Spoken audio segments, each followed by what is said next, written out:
بسم اللہ الرحمن الرحیم۔ اللہ تبارک و تعالیٰ کے پاکیزہ نام سے ابتدا کرتے ہیں جو بہت مہربان اور نہایت رحم والا ہے۔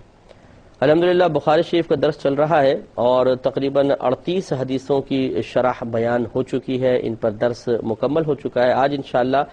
39ویں حدیث پہ کلام ہوگا اور اس میں تحویل قبلہ کے بارے میں بیان کیا گیا ہے۔ امام بخاری رحمۃ اللہ علیہ نے اس کا باب قائم کیا ہے کہ الصلاۃ من الایمان، نماز ایمان سے ہے، اور اس پہ ایک آیت بھی لے کر آئے ہیں کہ فرماتے ہیں وقول اللہ تعالی، اللہ تبارک و تعالیٰ کا یہ فرمان ہے، اس فرمان کا باب کہ وما کان اللہ لیضیع ایمانکم، کہ اللہ تبارک و تعالیٰ کی شان یہ نہیں ہے کہ وہ ضائع کر دے تمہارے ایمان کو۔ اس کی وضاحت کرتے ہوئے کہتے ہیں یعنی ایمانکم سے مراد یعنی صلاتکم عند البیت، یعنی جو تم بیت المقدس کی طرف رخ کر کے جو تم نے نمازیں پڑھیں، اللہ تعالیٰ کی شان یہ نہیں ہے کہ اس کو ضائع کر دے۔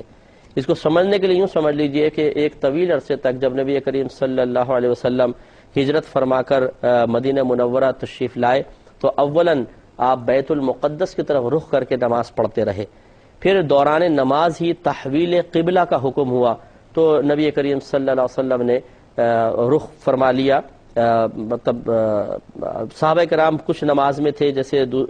مسجد قباء وغیرہ کے اندر، تو وہ لوگ پلٹ گئے تھے اور انہوں نے بھی اپنا رخ کعبۃ اللہ کی سمت کر لیا۔ نبی کریم صلی اللہ علیہ وسلم کی مشیت اور رضا بھی یہی تھی، آپ چاہتے تھے کہ کعبۃ اللہ کو ہمارا قبلہ بنا دیا جائے، تو ویسا ہو گیا۔ تو اب صحابہ کرام علیہم الرضوان میں یہ اختلاف پیدا ہوا، یعنی ایک گفتگو بحث چھڑ گئی کہ جن لوگوں نے بیت المقدس کی طرف رخ کر کے نماز پڑھی اور ان کا انتقال ہو گیا ہے، اب تو کعبۃ اللہ بن گیا ہے، قبلہ بن گیا ہے کعبۃ اللہ، تو اب ان کی نمازوں کا کیا ہوگا؟ کیا وہ اللہ کی بارگاہ میں مقبول ہوں گی یا ان کو ضائع کر دیا جائے گا؟ اس کا جواب گویا کہ اللہ تبارک و تعالی نے اس آیت کریمہ میں دیا کہ وما کان اللہ لیضیع ایمانکم، اللہ تعالیٰ کی یہ شان نہیں کہ تمہارے ایمان کو ضائع کر دے۔ تو امام بخاری رحمۃ اللہ علیہ نے عنوان یہ قائم کیا ہے کہ الصلاۃ من الایمان، نماز ایمان کا ایک حصہ ہے، ایمان سے ہی ہے۔ اسی لیے وہ کہتے ہیں دیکھیں اللہ تعالیٰ نے فرمایا ہے کہ لیضیع ایمانکم، اللہ تعالیٰ کی شان نہیں ہے کہ تمہارے ایمان کو ضائع کر دے، اور یہاں ایمان سے مراد نماز ہی اللہ تعالیٰ نے مراد لی، کیونکہ نماز پہ بحث چل رہی تھی، شان نزول آیت کا یہی ہے۔ اس سے معلوم ہوا کہ ایمان ایک عمل ہے اور عمل ایمان کا جز ہے، حصہ ہے، تبھی تو اللہ تعالیٰ ایک عمل کو ایمان سے تعبیر فرما رہا ہے۔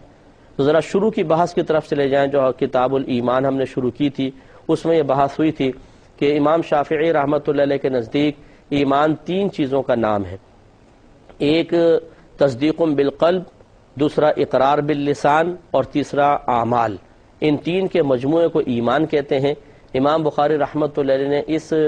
عنوان سے یہی بات قائم کرنے کی یہ ثابت کرنے کی کوشش فرمائی ہے کہ نماز ایک عمل ہے اور عمل ایمان میں داخل ہے، یہی وجہ ہے کہ اللہ تبارک و تعالی نے نماز کو ایمان سے تعبیر فرمایا ہے۔ تو بہرحال ہم اس کا منع کرتے ہیں کہ ہم کہتے ہیں یہاں مجاز کا استعمال ہے کہ اللہ تعالیٰ نے ایمان فرما کر مجازن نماز ذکر فرمایا، کیونکہ نماز وہی پڑھتا ہے جس کے پاس ایمان ہوتا ہے۔ تو ہمارا احناف کا یعنی گویا کہ اس میں اختلاف ہے، ہم یہ کہتے ہیں کہ ایمان صرف تصدیق بالقلب کا نام ہے، ہاں اسلامی احکام کو جاری کرنے کے سلسلے میں اقرار باللسان ضروری ہے کہ زبان سے اقرار کیا جائے۔ اس کے تحت امام بخاری رحمۃ اللہ علیہ یہ حدیث پاک لے کر آئے، کہتے ہیں کہ ابو اسحاق نے حضرت براء رضی اللہ تعالیٰ عنہ سے روایت کی کہ وہ کہتے ہیں کہ ان نبی صلی اللہ علیہ وسلم کان اول ما قدم المدینہ تھا، کہ جب نبی کریم صلی اللہ علیہ وسلم پہلے جب مدینہ منورہ تشریف لائے، نزل علی اجدادہ، تو اپنے ننیال یا ددیال کے پاس آپ تشریف لے گئے، او قال اخوالہ من الانصار، یا اپنے ماموں کے پاس تشریف لے گئے تھے جو انصار میں سے تھے۔ وَأَنَّهُ صَلَّى قِبَلَ بَيْتِ الْمُقَدَّسِ 16 شہرًا او 17 شہرًا، اور نبی کریم صلی اللہ علیہ وسلم نے بیت المقدس کی طرف رخ کر کے نماز پڑھی تھی 16 مہینے یا 17 مہینے تک۔ وقال يعجبه، اور نبی کریم صلی اللہ علیہ وسلم اس بات کو محبوب رکھتے تھے، ان تكون قبلته قبل البیت، کہ آپ کا قبلہ کعبۃ اللہ کی جانب ہو۔ وَأَنَّهُ صَلَّى أَوَّلَ صَلَاةٍ صَلَّاهَا صَلَاةَ الْعَصْرِ، اور بے شک آپ نے پہلی نماز جو آپ نے پڑھی تھی وہ صلاۃ عصر تھی، اور وَصَلَّى مَعَهُ قَوْمٌ، یعنی کعبۃ اللہ کی طرف جو رخ کر کے آپ نے پہلی نماز پڑھی وہ نماز عصر تھی، اور آپ کے ساتھ ایک قوم نے، ایک جماعت نے بھی یہ نماز ادا کی۔ فخرج رجل ممن صلى معه، تو جن لوگوں نے آپ کے ساتھ نماز پڑھی تھی ان میں سے ایک شخص باہر نکلا، فمر على اهل مسجد، تو ایک مسجد والوں کے پاس سے وہ گزرا، وهم راکعون، وہ لوگ عصر کی نماز ادا کر رہے تھے، یعنی دوسرے مقام پہ عصر کی نماز ہو رہی تھی، وہاں سے گزرے۔ فقال، پس ان صحابی نے جو سرکار کے ساتھ نماز پڑھ چکے تھے انہوں نے کہا کہ اشہد باللہ لقد صلیت مع رسول اللہ صلی اللہ علیہ وسلم قبل مکہ تھا، کہ میں گواہی دیتا ہوں اللہ تبارک و تعالیٰ کی، یہ گواہ بناتا ہوں اللہ تبارک و تعالیٰ کو کہ ضرور بے شک میں نے نبی کریم صلی اللہ علیہ وسلم کی طرف مکۃ المکرمہ کے رخ نماز ادا کی ہے۔ فدارو، تو جتنے بھی لوگ نماز پڑھ رہے تھے وہ نماز کے دوران ہی گھوم گئے، کما ہم قبل البیت، جیسے کہ وہ بیت المقدس کی طرف تھے۔ وکانت الیہود، اور یہ یہود جو تھے، قد اعجبہم، وہ بڑا تعجب کرتے تھے یا نہ وہ پسند کرتے تھے، یعنی نبی کریم صلی اللہ علیہ وسلم کے قبلے کی طرف رخ کرنے سے پہلے اس بات کو پسند کرتے تھے کہ اذ کان یصلی قبلہ بیت المقدس، کہ نبی کریم صلی اللہ علیہ وسلم بیت المقدس کی طرف نماز پڑھتے تھے، یعنی وہ یہود بڑا پسند کرتے تھے کہ سرکار بیت المقدس کی طرف رخ کر کے نماز پڑھتے ہیں، اور اس پر وہ طعنہ زنی بھی کرتے تھے کہ دیکھو یہ نبی کہتے ہیں میں نیا دین لے کر آئے اور ہمارے قبلے کی طرف رخ کر کے نماز پڑھتے ہیں۔ اس وجہ سے بھی سرکار کی بڑی خواہش تھی کہ اللہ تبارک و تعالیٰ اس قبلے کو تبدیل فرما دے۔ تو یہ کہتے ہیں کہ وکانت الیہود قد اعجبہم، اور بے شک یہود ضرور پسند فرماتے تھے کہ اذ کان یصلی قبلہ بیت المقدس، کہ جب نبی کریم صلی اللہ علیہ وسلم بیت المقدس کی طرف رخ کر کے نماز پڑھتے تھے، وہ اہل الکتاب، اور دیگر جو اہل کتاب تھے نصارہ وغیرہ یہ بھی پسند کرتے تھے۔ فلما ولی وجہہ قبل البیت، پس جب نبی کریم صلی اللہ علیہ وسلم نے کعبۃ اللہ کی طرف اپنے چہرے کو پھیرا تو انکروا ذالک، ان لوگوں نے اس کو شدید ناپسند کیا۔ اب یہ جو عنوان قائم کیا اس کے مطابق یہ بیان کرتے ہیں راوی کہ حضرت برا رضی اللہ تعالیٰ عنہ اس حدیث کے بارے میں کہتے ہیں کہ انہ مات علی القبلۃ قبل ان تحول رجال وقتلوا فلم ندری ما نقول فیہم، یہ کہتے ہیں کہ ہماری آپس میں گفتگو ہوتی تھی کہ جو لوگ تحویل قبلہ سے پہلے فوت ہو گئے یا کسی جنگ میں مارے گئے تو ہم نہیں جانتے کہ ان کے بارے میں کیا کہیں، کہ وہ ان کی اللہ تعالیٰ نے ان کی نمازوں کو قبول کیا ہے یا نہ کیا ہے۔ فانزل اللہ تعالی، تو اس پر اللہ تبارک و تعالیٰ نے پھر آیت کریمہ نازل فرمائی کہ وما کان اللہ لیضیع ایمانکم، اور اللہ تعالیٰ کی شان نہیں کہ تمہارے ایمان کو ضائع فرما دے۔ تو خلاصہ کرام یہ ہے، تو لفظی ترجمہ تھا، وضاحت یوں ہے کہ نبی کریم صلی اللہ علیہ وسلم اللہ تعالیٰ کے حکم سے جب ہجرت فرما کر مدینہ منورہ تشریف لائے تو اولاً اپنے ننیال یا ددیال کے پاس اترے تھے، یعنی جو آپ کے وہاں پر والدہ کیونکہ آپ کی وہیں کی تھیں، ان گھروں کے پاس آپ تشریف لے گئے۔ پھر آپ نے تقریباً 16 مہینے یا 17 مہینے تک بیت المقدس کی طرف رخ کر کے نماز پڑھی، کیونکہ اس وقت تک کعبۃ اللہ کو قبلہ بنانے کا حکم نازل نہیں ہوا تھا۔ پھر صحابہ کہتے ہیں کہ پہلی نماز جو نبی کریم صلی اللہ علیہ وسلم نے کعبۃ اللہ کے رخ کر کے پڑھی وہ نماز عصر تھی۔ پھر ان میں سے جو ایک شخص تھا جو سرکار کے ساتھ نماز پڑھ چکا تھا، وہ جب نکلا تو دوسری مسجد میں کچھ لوگ نماز پڑھ رہے تھے۔ سرکار نے کیونکہ مختلف مساجد میں امام حضرات کو مقرر کیا تھا جو وہاں کے لوگوں کو نماز پڑھاتے تھے، تو وہ لوگ رکوع میں تھے۔ ان صحابی نے اللہ تبارک و تعالیٰ کی گواہی کے ساتھ یہ کلام کیا، کہ حلفیہ بیان دیا کہ ابھی میں نے سرکار کے ساتھ نماز پڑھ کر آیا ہوں اور انہوں نے قبلے کی طرف رخ کر کے نماز پڑھی ہے، تو وہ سب کے سب نماز میں گھوم گئے۔ اس سے یہ معلوم ہوا کہ اگر کوئی عادل شخص گواہی دے، عادل کہتے ہیں اس شخص کو جو نیک ہے، پرہیزگار ہے، متقی ہے، باشرع ہے، عادتاً جھوٹ اس سے عادتاً جھوٹ نہیں بولتا ہے، بے مروتی والے کام نہیں کرتا ہے، جیسے روڈ پہ بیٹھ کے پیشاب کر لینا، کھڑے ہو کر کھانا پینا،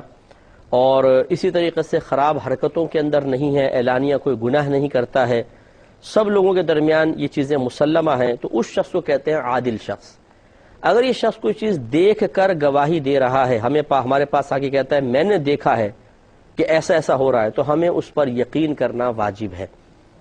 تو معلوم یہ ہوا کہ جو قبلے کا معاملہ تھا خالصتاً اس کا تعلق دین سے تھا، یہ دیانات سے تعلق رکھتا تھا، اس میں ایک عادل شخص کی خبر مقبول ہوتی ہے۔ انہوں نے خبر دی کہ میں نے سرکار صلی اللہ علیہ وسلم کے ساتھ نماز عصر ادا کی ہے اور ہم نے کعبۃ اللہ کے رخ کے نماز پڑھی ہے۔ تو جتنے صحابہ کرام نماز پڑھ رہے تھے وہ نماز میں گھوم گئے اور اپنے رخ کعبۃ اللہ کی سمت کر لیے۔ یہ مسجد قبلہ تین جو بڑی معروف ہے، جو جاتے ہیں زیارات وغیرہ کے لیے وہ دیکھتے ہیں کہ اس میں صحابہ کرام علیہم رضوان نے اپنا رخ تبدیل کیا تھا۔ تو اس سے معلوم ہوا کہ ایک عادل شخص کی گواہی کو اس قسم کے معاملات میں قبول کرنا واجب ہے، اگر نہیں قبول کریں گے گناہگار ہوں گے۔ مثال کے طور پہ اگر کوئی عادل شخص گواہی دیتا ہے کہ میں نے اپنی آنکھوں سے دیکھا ہے کہ مثلا اس پانی میں کوئی ناپاک شے ملی ہے، تو ہمیں چاہے نظر نہ آ رہا ہو، اس میں کوئی سب صاف ستھرا پانی نظر آ رہا ہے، تو ہمیں یقین کرنا واجب ہے۔ اسی طرح اگر ایک عادل شخص کسی مقام پر ہے، ہم قبلہ کی تلاش کر رہے ہیں، وہ بتا دیتا ہے کہ قبلہ اس طرف ہے، تو ہمیں اس کی بات کو ماننا واجب ہے۔ اسی طرح اگر کوئی بولتا ہے کہ یہ جو پروڈکٹ آپ کھانا چاہ رہے ہیں، جو چیز کھانا چاہ رہے ہیں، اس میں میں نے دیکھا ہے اپنی آنکھوں سے کہ ایک شخص حرام چیز ملا رہا، تو اس سے تیار کی گئی ہے، تو ہمیں یقین کرنا واجب ہوتا ہے۔ اور یہ بھی معلوم ہوا کہ دوران نماز اصلاح نماز کی غرض سے اگر کوئی عمل کیا جائے تو اس سے نماز فاسد نہیں ہوتی، چاہے وہ کتنا ہی کثیر کیوں نہ ہو۔ تو یہ اصلاح نماز کے لیے صحابہ کرام علیہم رضوان گھومے تھے، تو ان کی کوئی گرفت نہ ہوئی، کوئی نماز وغیرہ فاسد نہیں ہوئی۔ چنانچہ اس سے بات معلوم ہوئی کہ اللہ تبارک و تعالیٰ کی رحمت بہت بڑی ہے۔ اللہ تعالیٰ کسی بھی بندے کے بغیر کسی وجہ کے اعمال کو ضائع نہیں کیا کرتا۔ اس لیے جو لوگ منسوخات پر عمل کرتے رہے اپنے دور میں، اور پھر کوئی ناسخ آ گیا لیکن ان لوگوں کو اس ناسخ پر عمل کی سعادت حاصل نہ ہو سکی کہ قضاء الہی درمیان میں آ گئی، وہ پہلے فوت ہو گئے یا شہید وغیرہ ہو گئے، تو ایسا نہیں ہے کہ ان کے سابقہ ان اعمال کو، کیونکہ وہ منسوخ عمل پر عمل کرتے رہے تھے، سابقہ اعمال کو ضائع کر دیا جائے، ایسا نہیں ہے، بلکہ منسوخ پر عمل کرنے جس وقت وہ عمل کر رہے تھے اس وقت وہ منسوخ نہیں تھا، تو مکمل طور پہ ان کو ثواب ملے گا، اور ناسخ کے نازل ہونے کے باوجود ان کے ثواب میں کوئی کمی نہیں ہوگی۔ 40ویں حدیث پر آتے ہیں۔ یہ حدیث کریمہ حضرت ابو ہریرہ رضی اللہ تعالی عنہ نے روایت کی ہے۔ یہ کہتے ہیں کہ قال رسول اللہ صلی اللہ علیہ وسلم، نبی کریم صلی اللہ علیہ وسلم نے ارشاد فرمایا کہ اذا احسن احدکم اسلامہ، کہ جب تم میں سے کوئی شخص اپنے اسلام کو اچھا کر لے، فَكُلُّ حَسَنَةٍ يَعْمَلُهَا، پھر ہر وہ نیکی جس کو وہ کرے گا، تُكْتَبُ لَهُ بِعَشْرِ أَمْثَالِهَا إِلَى 700 ضِعْفٍ، تو اللہ تبارک و تعالیٰ اس کے لیے اس نیکی کی مثل 10 سے لے کر 700 گنا تک لکھے گا، 10 سے لے کے 700۔ وَكُلُّ سَيِّئَةٍ يَعْمَلُهَا، اور ہر وہ گناہ یا ہر وہ برائی جس کو وہ کرے گا، تو تُكْتَبُ لَهُ بِمِثْلِهَا، اس کے لیے اسی کی مثل ایک گناہ لکھا جائے گا۔ یہ گویا کہ اللہ تبارک و تعالیٰ کی رحمت کا بیان ہے کہ اسلام جب کوئی شخص لے آتا ہے اور اپنے اسلام کو اچھا کر لے، اچھا کرنے کا مطلب یہ ہے کہ وہ علم دین سیکھے۔ اللہ تبارک و تعالیٰ نے جس طریقے سے اسلام کو اختیار کرنے کا حکم دیا اس طریقے سے اسلام کو اختیار کرے، اور پھر وہ علم حاصل کرنے کے بعد اور شرعی تقاضے کے مطابق نیک اعمال اختیار کرے گا، تو پھر یقینی سی بات ہے اس کے نیک اعمال کی بڑی قدر ہوگی، کیونکہ علم کے بغیر اگر کوئی شخص نیک عمل کرتا ہے تو بسا اوقات یا تو وہ عمل کو ضائع کر بیٹھتا ہے، یا کم از کم اتنا ضرور ہوتا ہے کہ وہ اس عمل سے کما حقہ ویسا فائدہ حاصل نہیں کر پاتا جیسا فائدہ حاصل کرنا چاہیے تھا، یعنی نامکمل عبادت ادا کرتا ہے اپنی کم علمی کی بنا پر، اس وجہ سے ثواب میں کمی ہو جاتی ہے۔ تو گویا کہ جو علم حاصل کر کے اور شرعی تقاضے کے مطابق عمل کرے، تو اس کا مطلب یہ ہوا کہ اس نے اپنے اسلام کو اچھا کر لیا، اسی کو سرکار اچھا کرنے سے تعبیر فرما رہے ہیں۔ تو جس نے اپنے اسلام کو اچھا کر لیا، احسن کر لیا، یعنی اس نے علم سیکھ کر اس کے تقاضے کے مطابق عمل کرتے ہوئے نیک عمل کیا، تو اب اللہ تبارک و تعالیٰ اسے کم از کم 10 گنا تو ثواب عطا فرمائے گا، لیکن یہ بڑھ کر 700 گنا تک بھی جا سکتا ہے۔ علماء کرام نے ارشاد فرمایا اس کی وجہ یہ ہے کہ بعض اوقات ایک عمل کے اندر اخلاص کی کمی زیادتی کی بنا پر ثواب میں کمی زیادتی ہو جاتی ہے۔ اگر مطلب اخلاص تھوڑا کم ہے تو کم از کم 10 تو مل ہی جائیں گے، لیکن جتنا انسان اخلاص کے ساتھ کرے گا، اللہ تعالیٰ کی رضا کی خاطر کرے گا، اور پھر اگر اس عمل میں مشقت بھی شامل ہو جائے، اگر طبیعت کی مخالفت بھی شامل ہو جائے، اس سے لڑ کر وہ عمل کر رہا ہے، اتنے اس کا ثواب بڑھتا چلا جائے گا۔ مثال کے طور پہ اللہ تعالیٰ کی فقط رضا کے لیے انسان نے عمل اختیار کیا، اور جس وقت اب وہ عمل کر رہا ہے اس کی طبیعت پہ بڑا گراں گزر رہا ہے۔ جیسے مثال کے طور پہ دو شخص ہے، ایک کو سردی بالکل نہیں لگتی، دوسرا بڑا پتلا دبلا کمزور بیمار، اسے سردی بہت زیادہ لگتی ہے، وضو یہ بھی کر رہا ہے، وضو یہ بھی کر رہا ہے، اور ٹھنڈا پانی ہے۔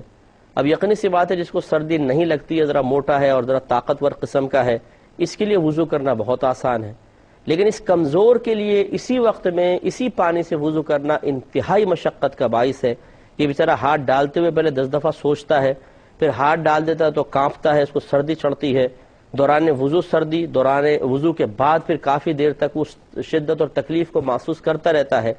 تو اگر یہ دونوں اخلاص سے بھی وضو کر رہے ہوں تو اس شخص کو زیادہ ثواب اس لیے ملے گا کہ اس نے مشقت زیادہ برداشت کی ہے۔ یہی وجہ ہے آپ نے حدیث کریمہ سنی ہوگی کہ نبی کریم صلی اللہ علیہ وسلم نے ارشاد فرمایا، جو قرآن پڑھے اور بڑے احسن انداز سے اور روانی کے ساتھ پڑھے تو اللہ تبارک و تعالیٰ اسے ایک اجر عطا فرماتا ہے، اور جو قرآن پڑھے لیکن اس سے روانی کے ساتھ نہ پڑھا جائے بلکہ اٹک اٹک کے پڑھے تو اس کے لیے دوہرا اجر ہے۔ وجہ اس کی یہی بیان کی گئی ہے کہ جو اٹک اٹک کے پڑھتا ہے، رک رک کے پڑھتا ہے، اس کی زبان تیزی کے ساتھ نہیں چلتی ہے، اسے مشقت زیادہ محسوس ہو رہی ہے، تو یقینی سی بات ہے پھر اللہ تعالیٰ کی طرف سے انعام بھی اس کو زیادہ ملے گا، ایک پڑھنے کا ثواب، دوسرے اس مشقت کو برداشت کرنے کا ثواب۔ تو اس سے یہ ضرور یاد رکھیے کہ جو عمل ہم پر گراں گزرتا ہے، مشکل ہوتا ہے، مشقت والا ہوتا ہے اور اخلاص بھی ہو، اس کا ثواب اتنا ہی زیادہ ہوتا چلا جاتا ہے، لیکن اللہ تعالیٰ کی رحمت کے قربان جائیں کہ اگر خدا نخواستہ گناہ ہو جائے تو اللہ تعالیٰ ایسا نہیں ہے کہ 700 گناہ تک لکھے، بلکہ فقط ایک گناہ لکھا جاتا ہے۔ اللہ تعالیٰ کی رحمت بہت بڑی ہے، ہمیں چاہیے کہ گناہ نہ کریں، نیک اعمال کثرت کے ساتھ کریں۔ اللہ تعالیٰ عمل کی توفیق عطا فرمائے، آمین۔ وآخر دعوانا الحمد للہ رب العالمین۔